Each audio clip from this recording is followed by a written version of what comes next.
Seigneur, nous voulons te remercier pour ce que tu nous donnes et nous remettons cette offrande entre tes mains. Nous te remercions de ce que tu nous utilises pour ton royaume, que tu nous fais cette grâce et que tu nous permets d'y participer. Amen. Amen. Il y a quelque temps, il y a quoi, un an ou deux, j'avais lu le livre du prophète Jérémie. Et c'était resté là, c'était pas allé là. Le livre du prophète Jérémie, très intéressant par ailleurs, mais je l'avais trouvé long à l'époque. Effectivement, il fait un peu plus de 50 chapitres, c'est un des livres les plus longs. Et j'avais trouvé un intérêt historique, intellectuel, ça rendait une cohérence, ça complétait entre les livres des rois, des chroniques, et puis après Daniel. Et puis je l'ai relu là, dernièrement, et il m'a beaucoup plus parlé. Il m'a beaucoup plus encouragé. Alors vous allez dire, pourtant, c'est pas là où on trouve le plus d'encouragement, et pourtant. Et je voudrais vous faire part aujourd'hui un peu de cette lecture que j'ai eue du prophète Jérémie. Vous redire un peu, dans un premier temps, en faire une introduction, un contexte, dans quel contexte ça parle, lire quelques extraits de ce livre, qu'il faut ressortir un peu la vie du prophète, et puis après vous dire qu'est-ce qu'on peut en tirer, je crois, pour nous aujourd'hui, chrétiens, du XXIe siècle. Alors le prophète, merci, parce que c'est vrai que j'ai pas beaucoup de voix en plus.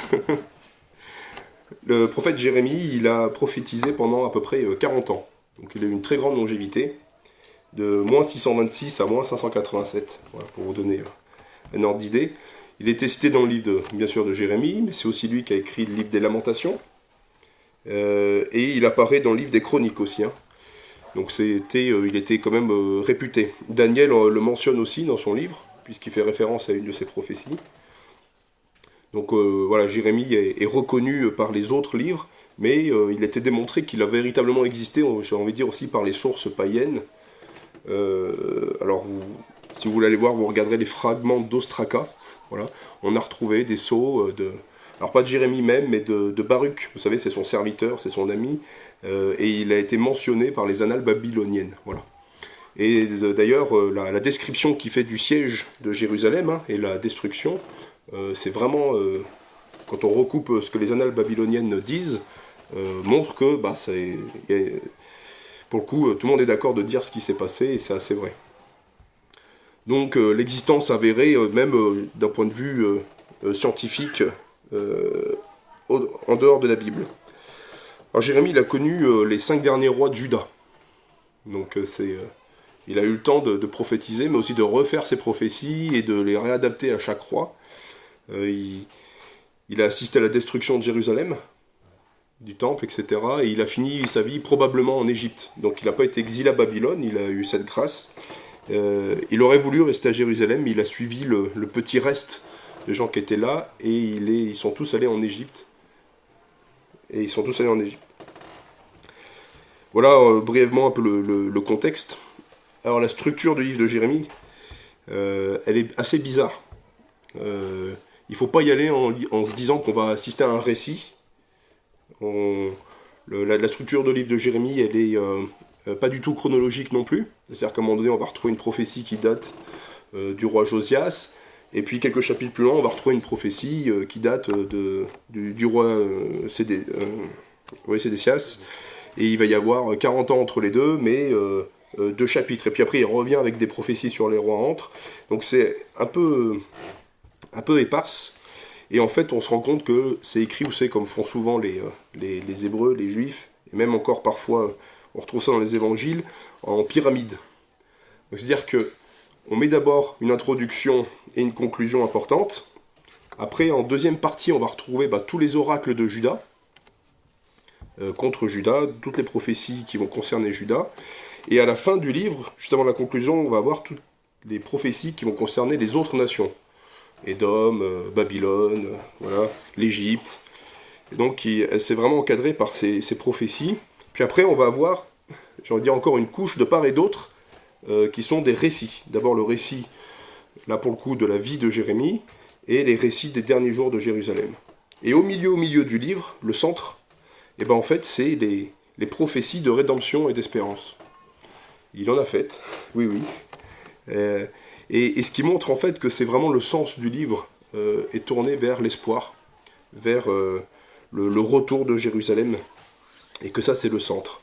Donc cette structure en pyramide, il faut la prendre en tant que telle, et déjà elle nous dit quelque chose de ce que Jérémie apporte au monde. Alors les éléments de contexte, alors je vous avais prévu quelques cartes, mais tant pis. C'est le 7e siècle avant Jésus-Christ, c'est un siècle où les choses changent. On a dans les événements s'accélèrent, si vous voulez. On ressort d'une super domination de l'Assyrie au Moyen-Orient, et le Moyen-Orient à l'époque c'est quasiment le monde, hein, d'accord ? En termes de quantité, de concentration de l'humanité. La Syrie avait un empire énorme. D'ailleurs, la Syrie a pris Samarie, donc le royaume du nord d'Israël est tombé, et ça fait déjà un siècle, hein, quand Jérémie arrive, que le royaume du nord est tombé. Et la Syrie étend son royaume jusqu'en Égypte, jusqu'à Babylone, et prend toute la péninsule arabique, donc c'est tout le Moyen-Orient, quoi. Voilà. Et bah, ma foi, les choses vont comme ça. Et en fait, l'empire de la Syrie, il n'y a qu'un seul royaume qui ne sont pas arrivés à prendre, c'est le royaume de Juda. Et on sait d'ailleurs, dans les rois, dans les chroniques, on apprend qu'ils y sont arrivés, hein, ils sont arrivés jusqu'à Jérusalem, mais ils ne l'ont jamais prise. Et le roi de l'époque, Ézéchias, je veux dire, lui, c'était dans la douleur, hein, qu'il a demandé au Seigneur de le délivrer, in extremis. Et le Seigneur a plusieurs reprises détruit des armées d'Assyrie, jusqu'à ce qu'à un moment donné, ils abandonnent, quoi. Et puis, le problème, c'est que la Syrie commence à perdre sa puissance, son hégémonie, et il y a deux autres puissances, une qui se relève du passé, l'Égypte, qui est millénaire, hein, l'Égypte, et une autre qui commence à monter, Babylone, de part et d'autre, d'accord ? Babylone tout à l'est, et l'Égypte tout à l'ouest. La Syrie qui était au nord, et le royaume de Juda au centre, si vous voulez. Et ces deux empires, enfin en tout cas ces deux puissances, commencent à monter, et puis à chaque fois qu'il y a un changement de puissance géopolitique dans ce monde, il y a des guerres, des batailles. Et la guerre commence d'abord entre Babylone et la Syrie, donc entre le challenger, si vous voulez, et le leader de l'époque. Et c'est Babylone qui gagne, et qui prennent la capitale de la Syrie, Ninive. D'accord ? Vous avez entendu parler de Ninive, notamment dans Jonas. Le reste de la Syrie se regroupe, font alliance avec l'Égypte. C'est quand il y a une triangulaire. À un moment donné, celui qui sent qu'il est un peu plus faible, il va aller chercher à s'allier avec un autre pour faire le contrepoids. Et l'Égypte et ce qui reste de la Syrie vont attaquer Babylone. Babylone va gagner, bat les Égyptiens, donc il y a la bataille de Ninive contre la Syrie, et ils battent les Égyptiens à Carchemish. Ce sont des grandes batailles, hein, avec tout un tas de morts, etc. Et Babylone devient la superpuissance, prend la relève de la Syrie et étend son empire encore plus loin. Et il y a toujours ce petit royaume au milieu de Juda, qui va-t-il résister ou pas ? Comme il avait résisté à l'époque de la Syrie. À l'époque de la Syrie, il avait résisté, la Bible nous dit, parce que ils s'étaient tombés, vous savez, hein, les rois de Juda, un coup il y en a un qui est bon, un coup il y en a un qui est mauvais. Hein. À l'époque où il y avait l'hégémonie de la Syrie, coup de bol, ils étaient tombés sur un bon roi, qui avait prié, qui s'était tourné vers l'Éternel, qui avait chassé les autels, les faux dieux, etc. Et les seigneurs les avaient délivrés. Pour ce qui est de Babylone, c'est une autre affaire. On va voir que les derniers rois de Jérusalem, derniers rois de Juda, la majeure partie ont fait ce qui était mauvais aux yeux de l'Éternel. Il y a eu Ézéchias pourtant, dans les derniers rois, Ézéchias, Manassé, Amon, Joachaz, Joachim, Joachine et Sédécias. Alors, je ne vous demande pas de les apprendre par cœur.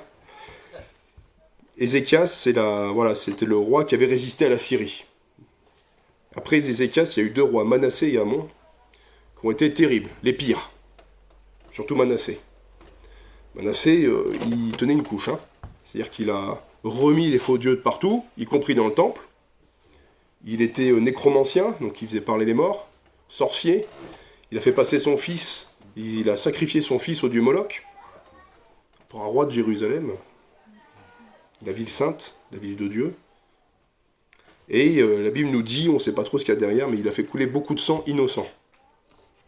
Et d'ailleurs, dans beaucoup de prophéties de Jérémie, mais pas que de Jérémie, il y a eu beaucoup de prophéties. En fait, on se rend compte que Juda a été condamné par la période Manassé, quoi. C'est à la période Manassé que Dieu a décidé d'en finir. Son fils Amon était pas mieux que le père. Et le fils d'Amon, qui s'appelait Josias, là, il y a quelque chose d'assez étonnant, c'est que Josias, contrairement à son père et son grand-père, c'est un bon. Comme quoi, le mal ont fait vos pères, vos grands-pères, vos arrière-grands-pères. Vous n'êtes pas, je ne suis pas redevable de cela, et on peut encore changer les choses, il n'y a aucune fatalité. Josias, vous savez, c'est celui qui, un jour, regarde les comptes avec le sacrificateur, le souverain sacrificateur, et le souverain sacrificateur lui dit « Ah oui, en fait, on a retrouvé dans le temple un vieux livre là qui traîne. On vous le donne, on ne sait pas trop quoi en faire. » Et Josias, il dit « Allez, faites la lecture. » Donc c'était le livre, c'était la Torah, quoi. Et Josias, en entendant ça, il déchire ses vêtements.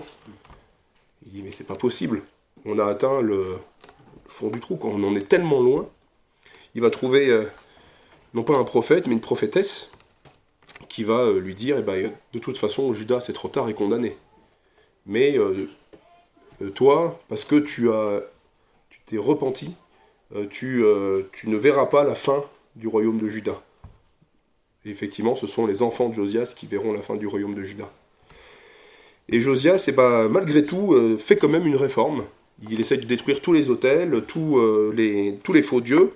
Et d'ailleurs, il y a une liste dans le livre des rois, et là c'est pareil, on tombe des nues. C'est-à-dire qu'il y avait des prostituées dans le temple qui se prostituaient, il y avait des faux dieux, il y avait des statues dans les faux dieux, mais vraiment jusque dans le temple, quoi. Il détruit tout ça. Et puis, finalement, le règne de Josias se termine de manière un peu bizarre.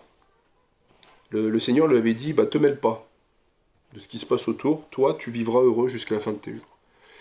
Et la Bible nous dit, et ça tombe un peu comme un cheveu sur la soupe, Josias, à un moment donné, décide d'aller aider qui ? Babylone, contre les Égyptiens. À l'époque où les Égyptiens et la Syrie voulaient se battre, s'allier contre Babylone.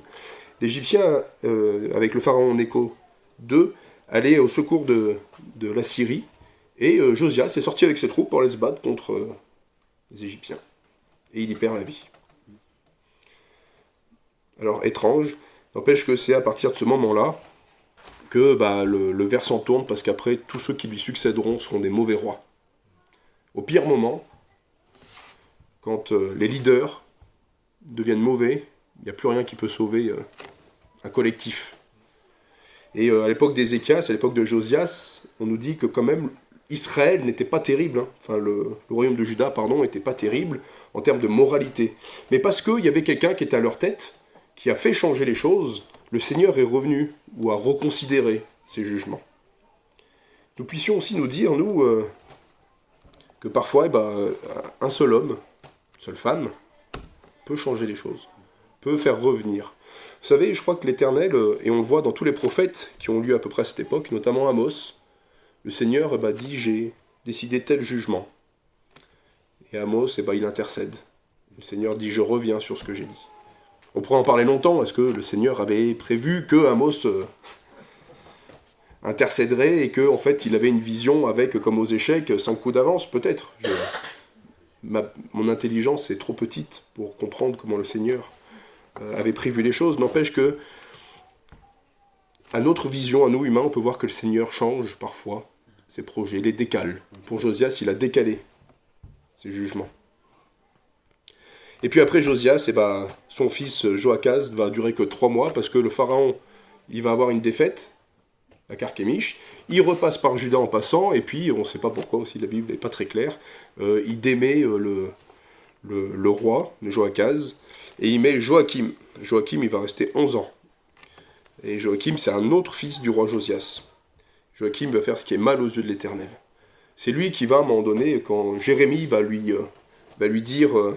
va lui amener par écrit, parce qu'il ne voulait pas écouter les prophéties, il va lui amener le livre de ces prophéties et qui va les brûler une par une.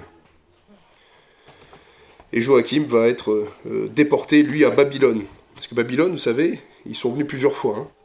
À chaque fois, au début, ils détrônent le roi en place, ils en mettent un autre. La prochaine fois, attention, la prochaine fois, ça ne passera pas pareil, on va tout détruire. Et à chaque fois, les rois, ils se rebellent. Même chose pour Joachim. Et puis finalement, ça sera Sédécias, le dernier fils de Josias. Hein. Donc c'est les 3 fils de Josias qui ont été les derniers rois.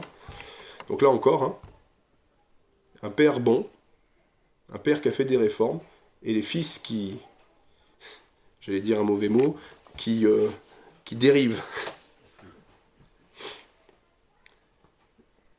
C'est étonnant quand même. C'est étonnant. Nous puissions avoir auprès de nos enfants suffisamment d'éducation, mais aussi de témoignages, pour qu'ils ne suivent pas les mauvaises voies du monde autour, quoi. Mais dire aussi l'influence que pouvait avoir le monde autour. Même si on a été bien éduqué, le monde, il est là, il nous attaque, il est agressif, et le Seigneur peut protéger, mais notre choix personnel est finalement ce qui fait c'est tout l'enjeu pour chacun d'entre nous. Hein. On est redevable de rien de nos parents devant Dieu. Et Sédécias, il va y avoir la fin de Jérusalem. Pourquoi je prends le temps de vous dire un peu tout ça? Parce que ce changement de superpuissance géopolitique, au cas où vous ne l'auriez pas vu, c'est un peu ce qui se passe en ce moment. Nous sommes dans une période où les choses s'accélèrent, un peu comme à l'époque. Il y a un passage, un transfert. À l'époque, si vous voulez, il y a eu des crises de plus en plus rapprochées, des événements, des guerres, des batailles, des mouvements de population, et on pourrait retrouver, alors je vous ferai grâce de tous les parallèles que moi j'ai vus en lisant Jérémie, des choses pour aujourd'hui, mais dans les temps qui précèdent. Et d'ailleurs, vous savez, Salomon disait, le temps, l'histoire, c'est un cycle, les choses se répètent. Et on voit qu'on atteint des fins de cycle, si vous voulez. Et là, je reprends des paroles de Jésus, répétées par l'apôtre Paul. C'est comme les douleurs de l'accouchement, de l'enfantement. Vous savez, les douleurs de l'enfantement, ce sont des douleurs qui s'accélèrent. Ou plutôt, la fréquence se réduit.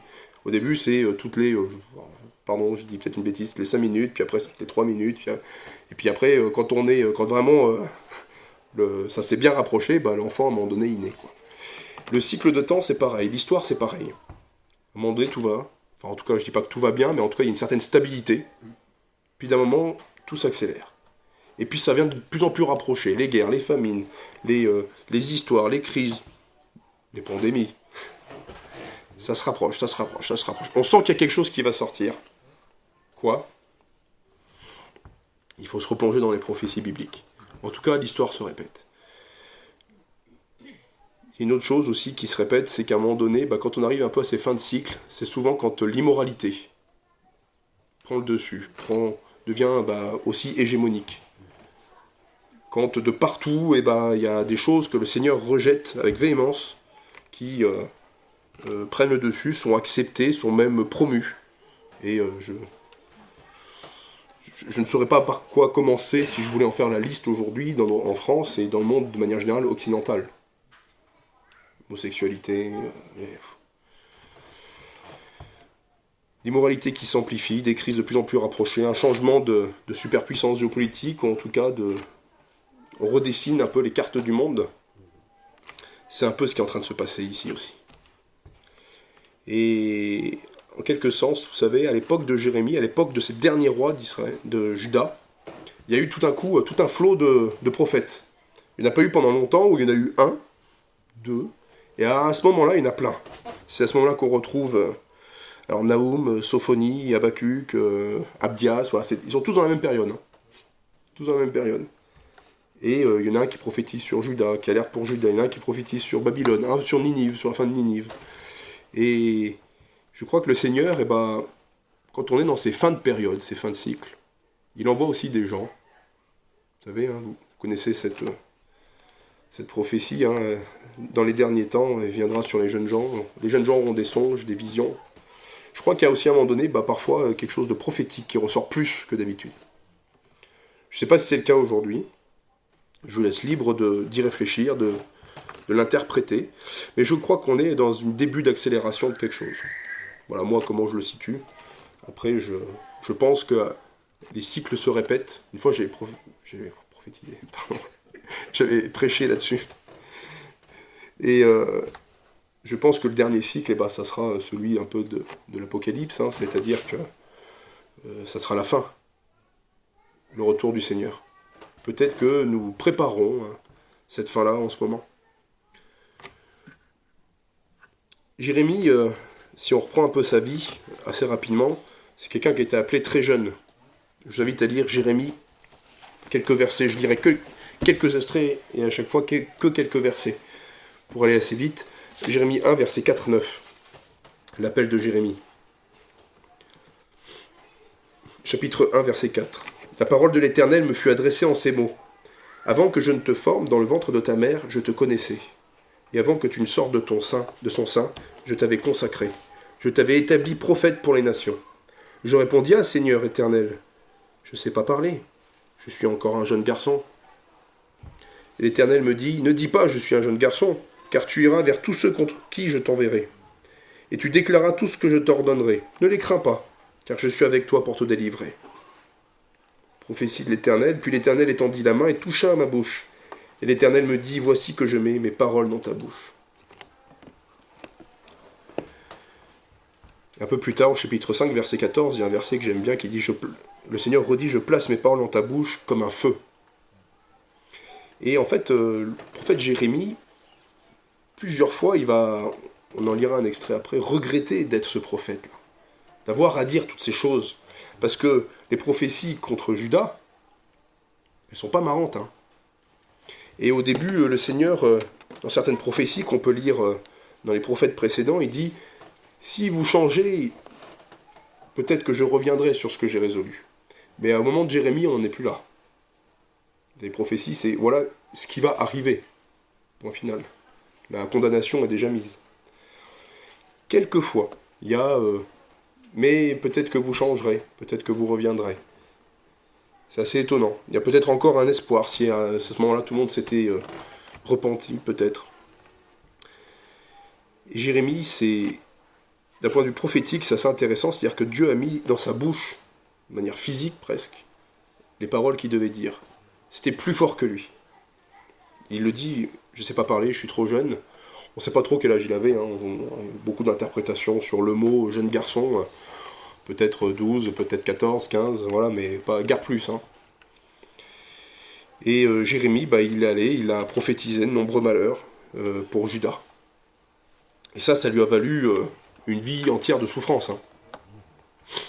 Il a été moqué, accusé à tort, emprisonné, battu, même à la fin, pour être sûr que... Parce que même en prison, les gens venaient l'écouter, alors ils l'ont jeté dans une citerne, dans un puits. Pour être sûr que vraiment il arrête, quoi. Et le Seigneur a respecté ce qu'il lui a dit. Il a toujours délivré. D'ailleurs, à la fin, quand lui, il était à Jérusalem au moment de la destruction de Jérusalem, hein, Jérémie. À la fin, ils emmènent tout le monde, presque, détruisent tout, mais le prophète Jérémie, ordre du roi Nebuchadnezzar lui-même, lui, vous le délivrez et vous ne lui faites rien. Il sera délivré même dans le pire moment, quoi. Et puis Jérémie, cette vie de souffrance, parce qu'en fait, il dit les choses vraies de l'Éternel, mais les gens en face ne sont pas prêts à l'accepter. Les rois, les sacrificateurs, les faux prophètes, tous les prêtres, les sacrificateurs de l'époque étaient contre Jérémie. La religion en place, le clergé en place, était la principale opposition. Est-ce que des fois, c'est pas un peu aussi le cas dans notre Église ? On est presque plus méchants entre nous que les gens du dehors qui en fait sont dans une certaine indifférence. Jérémie, il a été bafoué par les siens, honoré par les Babyloniens. Et tout ça, ça lui vaut un gros découragement qu'on peut lire notamment en Jérémie 20, versets 7 et 9.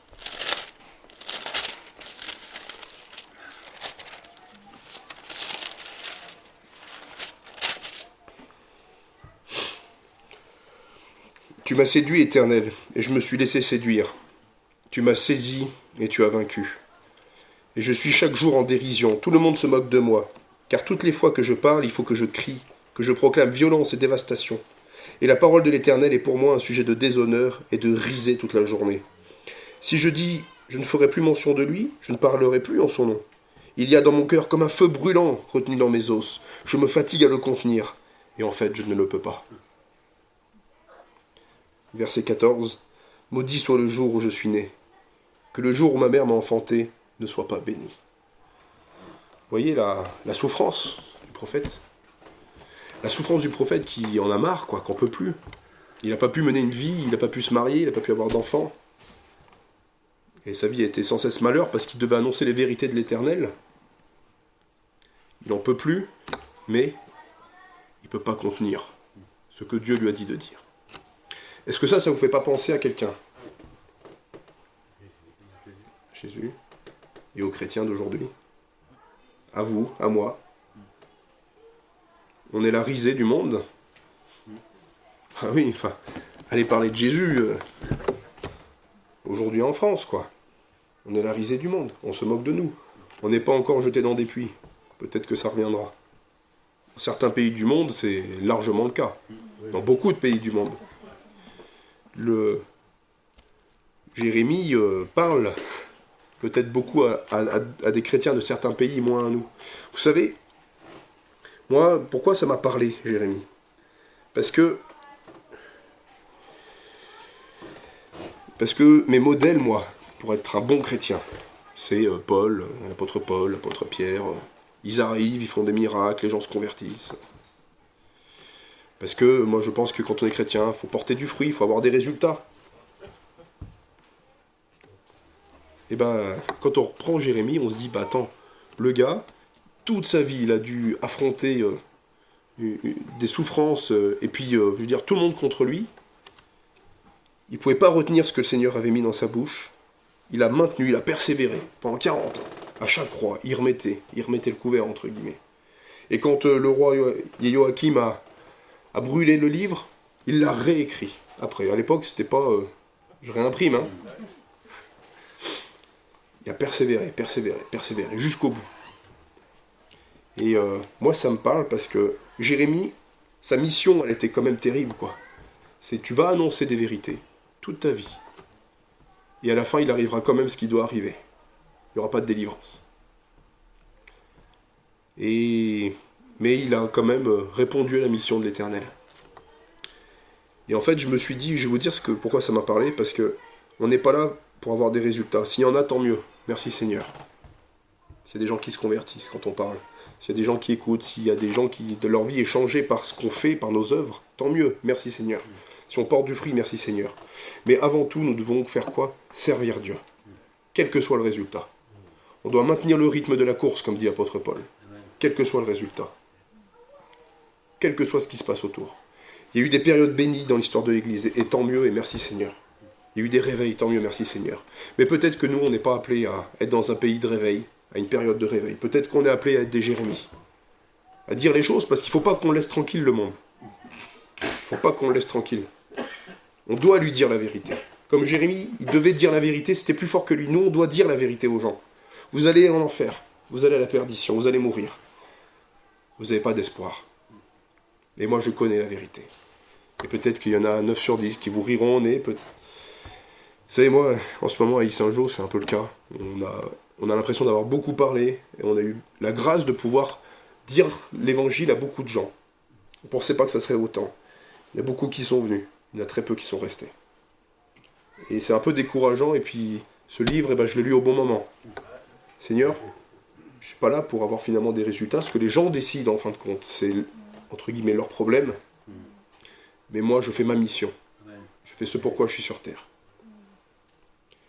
Et que nous ne soyons en fait pas découragés. Vous voyez, à travers Jérémie, ce que je veux vous dire ce matin, c'est soyez pas découragés par les fruits, les résultats que peut-être vous n'avez pas. Soyez pas découragés, continuez à faire ce que vous faites, même s'il n'y a pas de résultat. Et puis vous savez, il y a des gens qui, dans l'histoire des missionnaires, plusieurs fois on entend ça. Une génération de missionnaires, ils n'ont rien vu, deuxième génération, ils n'ont rien vu, puis c'est la troisième qui récolte les fruits. Et quelle vie ces gens, ils ont eu pendant... on est resté toute notre vie à évangéliser, on n'a rien vu. Ils ne savaient pas, mais le Seigneur, lui, il a un plan plus global. Il voit les choses avec une autre perspective que nous. C'est ce Jérémie, il a porté un fardeau et il a quand même aussi porté l'espoir. Et si je vous ai parlé de la structure du livre, c'est parce qu'en fait l'espoir est au milieu et au centre. Et nous, on a un fardeau. Un fardeau. Je ne sais pas si vous le voyez, on a un appel, comme Jérémie, aller dans le monde entier, prêcher la bonne nouvelle à toute la création. On a aussi de la souffrance. Vous aurez des tribulations dans le monde. Ça fait partie des promesses de Jésus. Il nous appelle à la persévérance, comme Jérémie. Prenez courage, j'ai vaincu le monde. Mais il nous donne aussi de l'espoir. Je suis avec vous tous les jours jusqu'à la fin du monde. Ça, ce sont les dernières paroles de Jésus, avant qu'il reparte au ciel. Et au milieu de ce fardeau que nous avons quand même un espoir. Et moi, j'échange 1000 fardeaux contre cet espoir-là. Plutôt que d'avoir les espoirs du monde et leur fardeau final qui est la perdition, quoi. Et que nous puissions nous accrocher à ça. Nous sommes sauvés, nous avons une chance énorme. Et toutes les afflictions que nous aurons à côté, tous les découragements que nous aurons à côté ne sont pas grand-chose finalement. Parce que nous avons l'essentiel. Pensons à ces gens à qui nous devons annoncer la vérité, qui ont tout le contraire. Peut-être une vie de plaisir, et encore, pas tant que ça, quoi.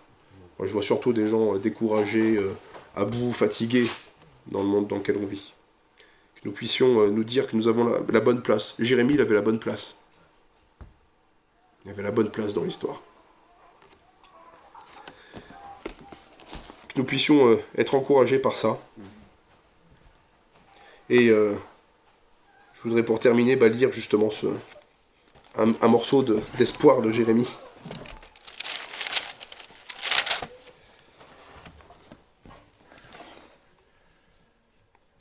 Chapitre 29, verset 10.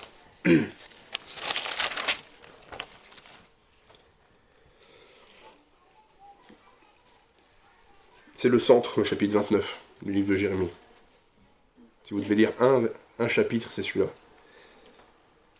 Il envoie une lettre en fait aux captifs. Quand c'est presque la fin, vous savez, il a eu des gestes forts, Jérémie. Quand c'était presque la fin, que Babylone était au port de Jérusalem, il achetait un champ. Et il envoyait une lettre aux gens qui étaient déjà captifs à Babylone. Et au verset 10, il leur dit « Voici ce que dit l'Éternel.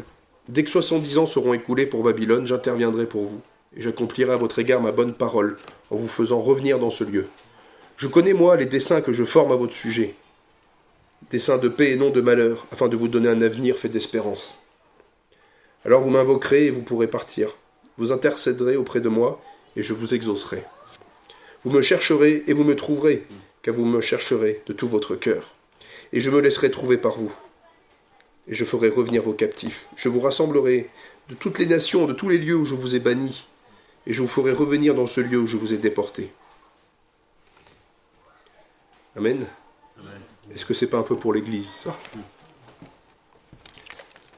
Un jour, on sera tous rassemblés par l'Éternel. On sera tous avec lui. 70 ans, je ne sais pas qu'est-ce que ça représente pour nous, Église, aujourd'hui. On a pu débattre là-dessus. Mais oui, il y a une période d'exil. On est exilés, on est des étrangers dans ce monde. On a une mission, comme Jérémie avait une mission. Et un jour, le Seigneur, il nous fera tous revenir.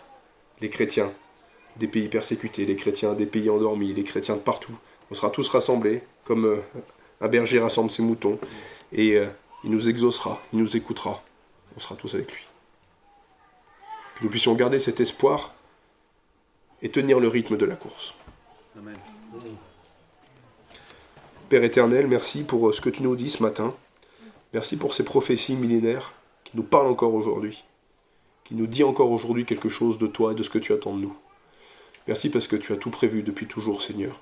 Je te prie afin que tu nous donnes du courage au milieu de nos découragements, que tu nous donnes, Seigneur, cette certitude, cette conviction, et que tu fasses, Seigneur, que nous puissions nous exprimer comme Jérémie et dire « j'ai quelque chose, un feu brûlant au fond de moi, qui fait que je ne peux pas m'arrêter. Je ne peux pas m'arrêter au milieu de la course. » Père, je te prie pour que chaque chrétien ici ce matin puisse continuer sa course, continuer son rythme, continuer son travail, sa mission, celle que tu lui as donnée. Que nous puissions ne pas baisser les bras. Seigneur, aveugle-nous sur les résultats afin qu'ils n'influencent pas notre rythme. Que nous puissions avoir juste cette envie de te servir.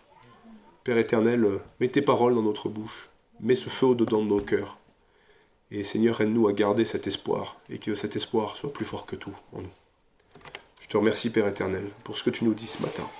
Amen. Amen.